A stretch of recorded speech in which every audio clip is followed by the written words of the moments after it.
Good morning, everybody. This is Joe Cusick from the Cusick Group, securities offered by MoneyBlock, with your What's Hot on the Open here at MarketStream.Live.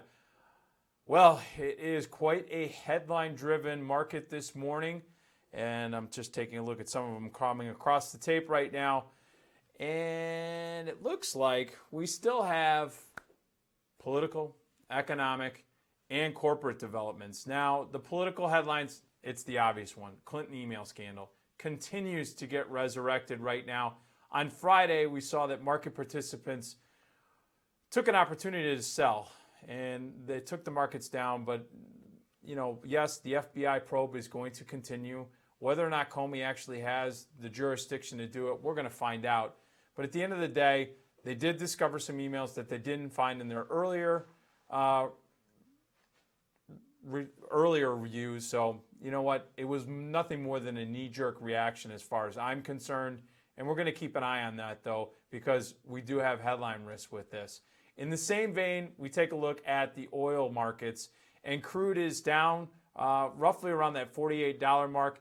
It could never sustain a rally above the $49, $50 level that all the market participants wanted to see, specifically those that are crude long, but also for anybody that's in the securities markets, because we see weakness in crude. That's going to put us on edge. One of the things that we saw this weekend, and I was reading a bunch of headlines that were coming out of the Middle East, it looks like OPEC is still in a bunch of flux. There isn't a firm commitment to having output freezes or at least curtail output. We're going to see in the November meeting, and that's at the end of this month, but we are going to be headline driven. Iraq was one of the OPEC members that just does not want to back off from output. And so we're going to see how that works out for the crude markets. But again, keep an eye on the EIA report coming out as far as the crude inventories this week. That's going to really give us a pulse, but crude is weak. What has been supporting the market is the M&A activity that continues to come across the tape. As a matter of fact, as I had talked about last week, it was more of a, let's say, rumor, unsubstantiated headline last week, which was that GE and Baker Hughes, GE ticker symbol, and BHI, there seemed to be some discussion that there was going to be a merger. Well, that merger was actually announced this morning. GE came out and said that they are going to take Baker Hughes. They're going to merge that with the GE Oil and Gas Group. It's a pretty significant move on GE's part, adding that to their family, but the synergy seems to be positive. Baker Hughes is up on the news with the deal, and so we'll see how that consummation goes through.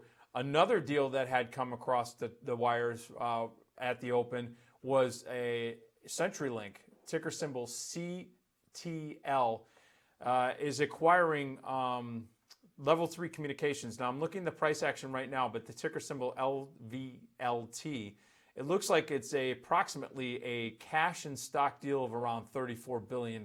Yes, with a B, folks. We're not talking about little acquisitions here. And they continue along many spaces. We see oil, gas, and technology today. We'll also keep an eye on biotech and some other sectors where we're seeing some merger and acquisition pickup. Finally, you're taking a look at the general market and what other catalysts could be out there. Well, we got Facebook tonight, folks. Facebook's trading right around that 131.80 level, 131.70 level. We want to see if it's this tech heavyweight is going to hold up. They do have earnings at the close of business today. The options right now, the weekly options are pricing in the stock to potentially move between now and Friday of either up or down $7.30. We're going to watch this very closely, especially if the markets are going to get more volatile, if there's some more uncertainty or nervousness that comes into the market. I'm telling you right now, you could see volatility pick up, especially in front of Facebook's numbers, but we're going to watch that very closely because that could really change the temperature of the market pretty considerably. I think right now, the bulls are just looking for an opportunity to buy on dips. They just need to have the conviction of the overall marketplace. One last area that you want to keep an eye on. Keep an eye on the world bond markets. Yields have been moving to the upside. Bond prices have been coming down here in the United States. The 10-year yield was topping out almost above 180, 182. That's pretty significant. What's even more significant is if you look over in the European countries like Germany Italy, France, and you're also looking at Japan, there has been some enormous moves in those bond markets. Now, less than 0.5% is not sounding like it's a lot, but when you had negative yields and you had central bankers that basically were all in conjunction and on the same page of keeping rates low, they're now re-looking at that strategy. They're thinking about potentially changing what their forecast is about not only their rate hikes or possible rate hikes, but also they're looking at their forecast for inflation, and they're getting a little bit concerned that inflation could be rearing its head a lot sooner than what they anticipated. Folks, there's a ton going on in the markets today. I'm going to have fun with it. I hope you do. Join us back at 1:30 Eastern Time when we're going to talk about all of the midday action, and we're going to be covering what you need to know into the close. So this is Joe Cusick from the Cusick Group, securities offered by MoneyBlock, with your MarketStream Live morning report. We'll talk to you soon. Take care. Have a great rest of the trading day.